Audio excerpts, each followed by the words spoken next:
Good morning, guys. Welcome to today's live. I'm excited to have you here. Hopefully the Facebook stream picks up here and does its job because it seems to have a delay, keeping life interesting that way. So if you're new to me, I'm Marshall Burtcher. I help codependents get unstuck in their healing and help them rediscover happiness and well-being after narcissistic abuse, love addiction, and trauma. And that's what I do. Most of my clients and students tend to see results within 4 to 6 weeks, and then within 12 months have seen a major shift in the quality of their life, their relationships, and their freedom. They know who they are. They know how to know what they want. They know how to work through the challenges that they face and to tap into their own wisdom, their own insight, and create the things that they desire in their lives. So I need to share this out to the community. I gotta find the right button here, right?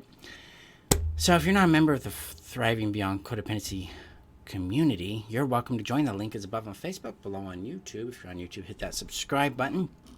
This is your community where it's a safe haven for survivors of narcissistic abuse and individuals that are struggling with codependency, looking for a safe place to share, a safe place to be understood, a safe place to get support, tools, and guidance from me and from others in the community, help you heal and thrive. So I'm going to get that shared there. And boom, there it is. All right. So let me know in the comments below that you're here. I'm excited to have you here. Today we're going to continue talking about trauma. Specifically, we're going to talk about how we untangle our identity from trauma. Because there's this challenge that happens with trauma. Trauma shapes our sense of self. It influences how we see the world, how we see ourselves, how we see others.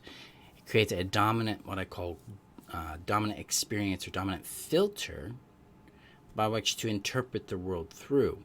And this, this tends to shape our sense of self to ourselves and to others.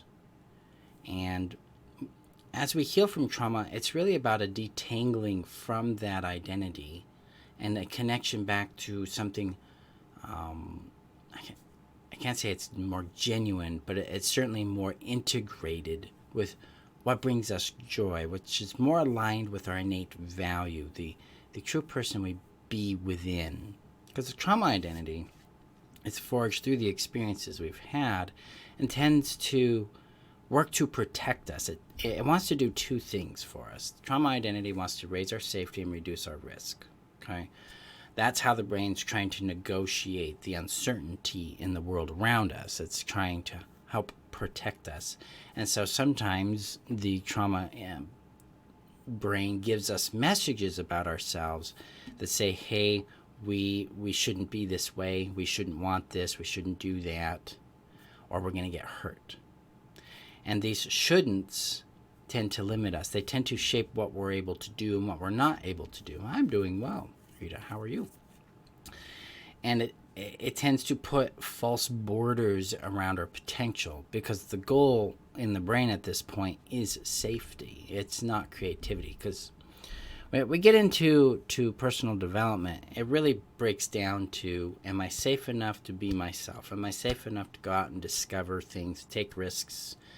And do I have a safe haven to return to in order to rest, recalibrate, heal, and process what I've experienced out there in the world? Well, trauma destroys the safe haven, especially if it's a parent or a family abuse or it's narcissistic, it's a relational abuse. It tends to blow that to pieces, so now we don't have a safe haven to return to. Instead, everything in the world is scary. And legitimately so in that moment because you don't have a place to find safety in. And so the brain stops going for creativity, exploration, and risk and reverts to safety. And so it conforms your identity or your sense of self to that norm, right? So when we start to get closure on trauma, we start to resolve the events and the patterns that we've gone through, the patterns of abuse that we've lived through. We start to bring closure to them and find indifference or peace or freedom from them. Then our identity starts to change. And this is a little disorienting Because what used to be scary is no longer scary. What used to be paralyzing is filled with indifference. And we start to wonder, well, who am I now? Right? What does the world look like now? And it can be a bit disorienting when we encounter this, because we're used to one thing happening and now that's no longer happening. Like when I resolved some relationship trauma that really imbued a deep sense of shame and worthlessness in me, and that was no longer there, and I could approach relationships from a space of safety and confidence and curiosity, my body would still brace. It'd be like, and then it would be like, but there's nothing there. Because the brain had a very old habit of anticipating something happening that wasn't present anymore. It was more like, it's not there. And I had to get used to this new space. I had to evolve into a sense of safety with the newness of it and my new behaviors, my more forward approaches, my more overt display of interest or attraction. And sometimes in this process, and you'll find this in your own journey, is it connects you to another thing that needs resolution, needs some closure, maybe another trauma or some sort of false belief or some sort of impact that we absorbed as a belief about who we are needs to be worked out. And that's why I look at trauma and trauma work, codependency work, as a practice and as a state of evolution from point A to point B perpetually. That's why I'm a big fan of discovery and curiosity, because it keeps us engaged in the process and it keeps us out of the big lie that there's an event. Not an event, but there's an arrival. Like, oh, my trauma's healed. I can go about my life and do my thing now. No. You start to learn to do your life and do your thing as you emerge out of the trauma identity, out of the cocoon that your brain created for you to protect you, and move into the experience of the world in a larger way, and to find out by your own experience that the world is actually largely safe and boring, with moments and pockets of danger to be aware of, but also a lot of opportunity in which to grow. So when we resolve trauma, like a relational trauma, for instance, relationships are no longer a threat. Instead, they become a place to explore yourself through and become more discerning of what you want and need in a relationship with an individual, whether that's a romantic relationship, friendship, business relationship, things like that. The world becomes a little safer and a little more interesting, because now you're moving out of that cocoon of safety, because now you have a restored safe haven. You come back to, hey, I want to play, I want to explore, I want to discover.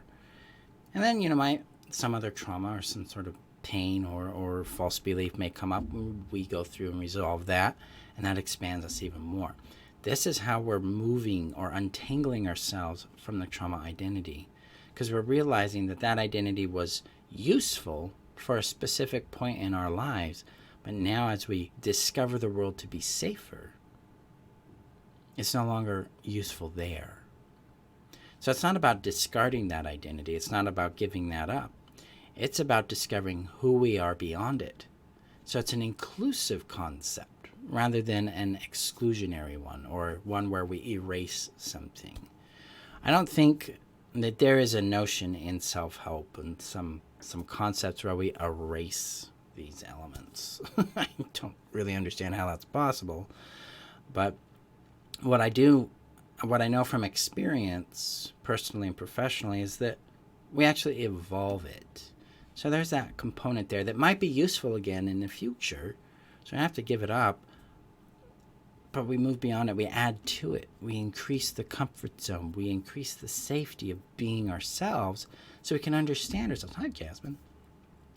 And connect back to us and discover more of who we are. Because there's this thing with identity. We were, last night was week 7 of the happiness strategy that I teach. That's really about discovering you.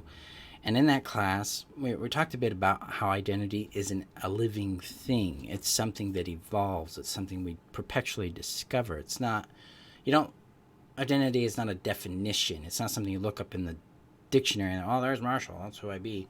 It's more like, who do I discover I am right now? Because maybe 2 weeks ago I was that person, but now I'm this.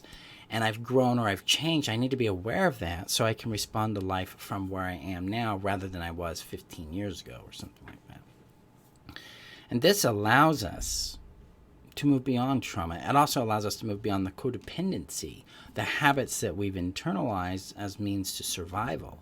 Because when life gets safer, then we can thrive. Thriving really breaks down to being able to play, being able to take risks, being able to fail and succeed our way. And that's the goal with my work. That's all I really care about, is helping you guys discover for yourself that you can be free of trauma, free of codependency. You can have loving, safe, fulfilling relationships. You can feel secure in relationships. You can feel secure in being who you are. That you have the power to get what you want and do what you want in your life.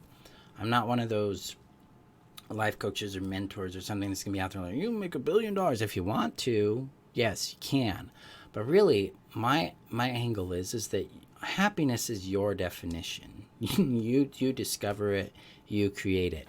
My desire is to connect you back to yourself so you can create and discover and create that for you your way.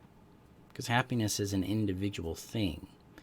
Having it all and all this rhetoric that we hear in personal development, honestly, to me, it feels exhausting because it's not aligned with me. I don't want it all. I guess I don't want it all.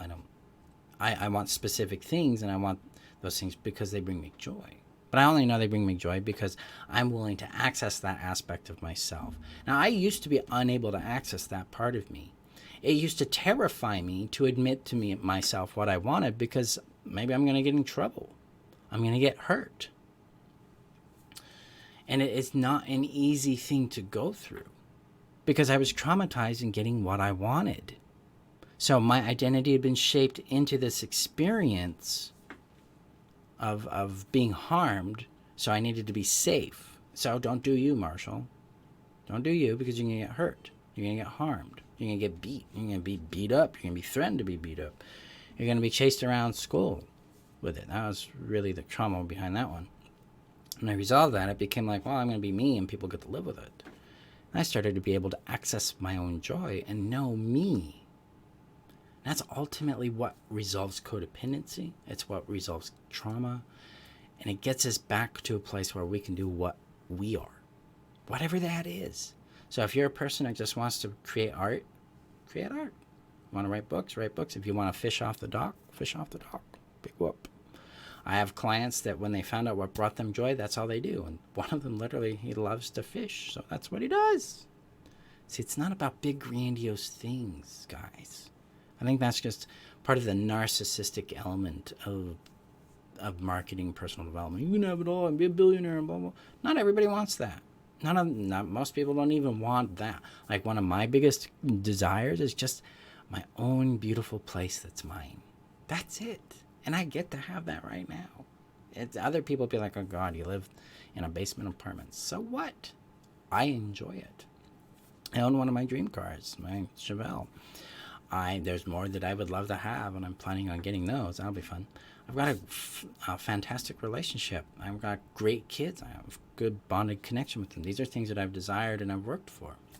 And some of those things are outside of my control, like what other people do with me. Like I have a good relationship with my kids because my children also desire the same with me, things like that. So there's some things that are out of our control, but that doesn't mean our desire is wrong.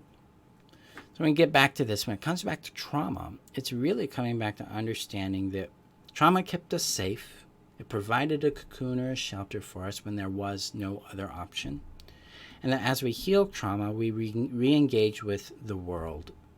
And part of that is reconstituting our safe haven, the safe place to return to, safe place to understand, to grow, to rest, to play.